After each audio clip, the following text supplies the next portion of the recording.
ఒక రోజున సమరయ ప్రాంతాల్లో, యూదయ సమరయ ప్రాంతాల్లో సమరయులు చాలామంది దేవుని యొక్క వాక్యం విని అంగీకరించారంట. ఎవరు? సమరయులు. క్రైస్తవులు కాదండి, యూదులు కాదండి, సమరయులు, అన్యజనులు దేవుని యొక్క వాక్యం అంగీకరించారని అపోస్తులకు తెలిసింది. అపోస్తులకు తెలిసి వారేం చేశారంటే ఆ ప్రజల దగ్గరికి యోహాను గారిని, పేతురు గారిని పంపించారు. పేతురును, యోహాను గారిని పంపిస్తే అపోస్తుల కార్యముల గ్రంథం 8వ అధ్యాయంలో పేతురు, యోహానులు 17-18 వచనాలు. అపోస్తుల కార్యములు 8వ అధ్యాయం 18వ వచనం. అపోస్తులు చేతులుంచటం వలన పరిశుద్ధాత్మ అనుగ్రహించబడిన సీమోను చూచి వారి ఎదుట ద్రవ్యము పెట్టి, నేను ఎవరి మీద చేతులుంచుదునో వాడు పరిశుద్ధాత్మను పొందినట్లుగా ఈ అధికారము నాకు ఇయ్యుడి అని చెప్పానంటున్నాడు. అక్కడికి ఆ శిష్యులు వెళ్ళిపోయి వారు సువార్తను ప్రకటించి ఆ ప్రాంతంలో ఉన్న వారు అంగీకరించారు దేవుణ్ణి అని చెప్పారని వారి మీద చేతులు పెట్టి ప్రార్థిస్తుంటే వెంటనే వారు పరిశుద్ధాత్మను వరమును పొందుకున్నారు. ఈ పరిశుద్ధాత్మ శక్తిని, అనుభవాన్ని, ఈ పరిశుద్ధాత్మను ఎప్పుడైతే వారు రుచి చూశారో, పరిశుద్ధాత్మ అనుభవాన్ని వాళ్ళు ఎప్పుడైతే చూశారో, వారు మామూలు మనుషుల్లాగా లేరు, వారు సామాన్యమైన మనుషుల్లాగా లేరు. ఎందుకంటే అపోస్తుల కార్యముల గ్రంథం 2వ అధ్యాయంలో 123 మంది మేఘడ గదిలో ఉన్నప్పుడు ప్రార్థిస్తుండగా పరిశుద్ధాత్మ అగ్ని నాలుకలుగా విభాగించబడి వారి మీద ఒక్కొక్కరి మీద వ్రాలగా అక్కడ ఉండిద్ది. వారు అన్య భాషలు మాట్లాడుతున్నారు. వారు మాట్లాడే విధానం చూసి ఆశ్చర్యపోతున్నారు. ఆ ప్రాంతంలో ఉన్న ప్రజలందరూ కూడా వీరేంటి కొత్త భాష మాట్లాడుతున్నారు, వీరేంటి చాలా కొత్తగా కనబడుతున్నారు, వీరేంటి చాలా కొత్తగా పదాలు పలుకుతున్నారని ఆశ్చర్యపోయారు. పరిశుద్ధాత్మ వారిలోనికి వచ్చినప్పుడు ఇక వారు వారి కంట్రోల్లో ఉండరండి, ఇక వారు వారి యొక్క స్వాధీనంలో ఉండరండి.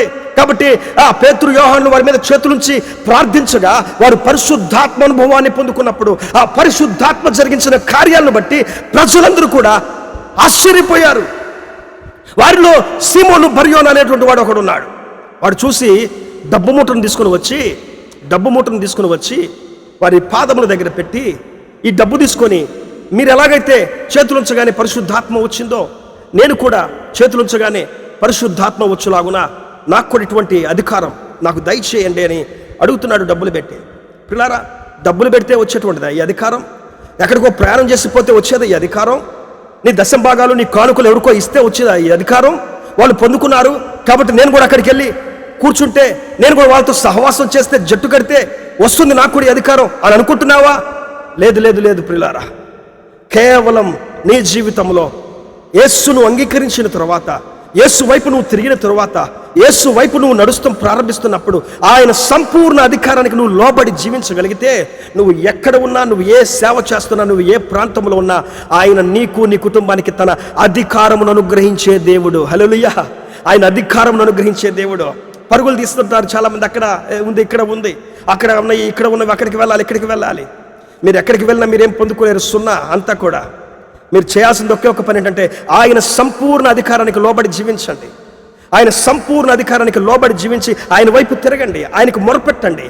ఆయన మీ జీవితంలో తన అధికారం అంతటినీ మీకు ఉపయోగించి మిమ్మల్ని గొప్ప ఉన్నతమైన పరిచర్య చేసేవారినిగా ఆయన నిలబెడతాడు. పిల్లారా, ఆశ్చర్యపోతున్నాడు ఆ బర్యోనా.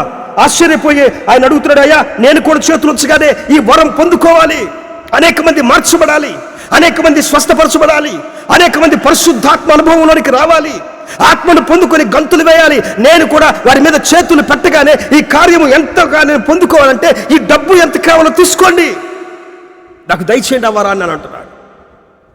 ఈ రోజున పిల్లారా, ఎవరో చేయబెట్టి ప్రార్థన చేస్తే నీకు ఆ వరం రాదండి. ఎవరో నీ కోసం ప్రార్థన చేస్తే ఆ వరం నీకు రాదండి. నీ యొక్క భక్తి జీవితం, నీ ప్రార్థన జీవితం, నీ యొక్క సమర్పణ, నువ్వు కలిగి ఉన్నటువంటి నిరీక్షణ, దేవుని యందు నువ్వు కలిగి ఉన్నటువంటి ఆ తగ్గింపు జీవితం, ఆయన అధికారంకు పూర్తిగా నువ్వు లోబడి ఉండేటువంటి విధానమే, నీ ప్రార్థన జీవితమే నేను సమస్తమైనటువంటి వాటి మీద అధికారినిగా చేస్తుంది. ఆ వాక్యం దాకా చదివాం కదా, అధికారములన్నీ ఆయన వల్ల మాత్రమే అనుగ్రహించబడి ఉన్నవి. హల్లెలూయా, హల్లెలూయా. అధికారములన్నీ కూడా ఆయన వల్ల మాత్రమే అధికారం అనుగ్రహించబడింది. కాబట్టి ఇప్పుడు ఈ అధికారం నువ్వు పొందుకోవాలంటే, యోహాను సువార్త 1వ అధ్యాయం 12వ వచనంలో ఒక చక్కటి మాట ఉంది. యోహాను సువార్త 1వ అధ్యాయం 12వ వచనం, ఈ అధికారం నువ్వు పొందుకోవాలంటే తనను ఎందరు అంగీకరించురో వారందరికీ, అనగా తన నామమునందు విశ్వాసం ఉంచిన వారికి దేవుని పిల్లలగుటకు ఆయన అధికారమును అనుగ్రహించాను. హల్లెలూయా. తను ఎందరు అంగీకరించిరో వారందరికీ కూడా ఆయన దేవుని పిల్లలగుటకు అధికారమును అనుగ్రహించాడట. ఈరోజు నువ్వు ఆయన అంగీకరిస్తే చాలు, ఆయన అంగీకరిస్తే చాలు, ఆయనకు పూర్తిగా నువ్వు లోబడి జీవిస్తే చాలు. తను అందరూ అంగీకరించిరో వారందరికీ కూడా ఆయన అధికారమును అనుగ్రహిస్తున్నాడు. పిల్లారా, అధికారం అనుగ్రహిస్తున్నాడు. ఆయన యందు విశ్వాసం ఉంచి వారికి అధికారమును అనుగ్రహిస్తున్నాడు. ఒక రోజున